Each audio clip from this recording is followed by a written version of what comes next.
Good evening, dear student. Today's topic is fixed capital versus working capital. Suppose you start a business. So, you will need to spend money in two ways. One for buying machines and building, and another for daily expenses. So, my question is, are both the capital are same? Answer is no. Today we will clearly understand the difference between fixed capital and working capital. Let's understand the meaning of fixed capital and working capital. Fixed capital refers to money invested in long-term assets like land, building, machinery, whereas working capital refers to money used for day-to-day operation like cash, stock, wages, bills.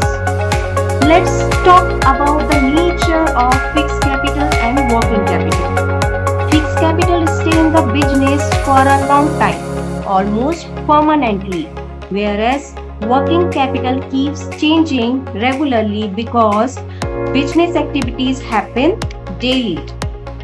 Now, what is the purpose of fixed capital and working capital?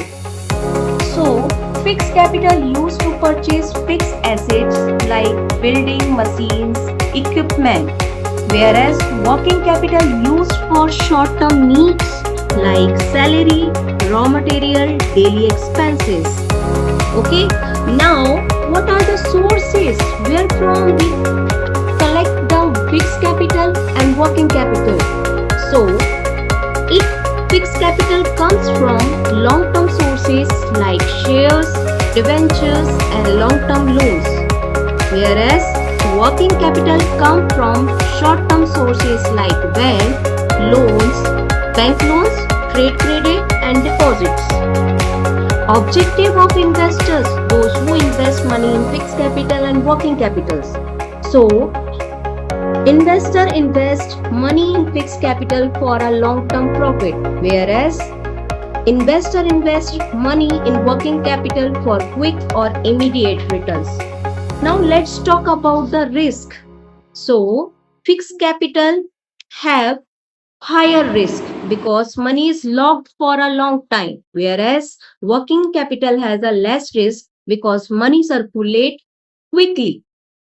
So, student, remember these simple tricks. Fixed capital means long-term assets, permanent assets, or have a more risk. Whereas working capital has a short-term assets, it keeps changing and have a less risk. If you understand this difference clearly, your concept of money becomes very strong. Thank you for watching. Keep learning and keep growing. Thank you.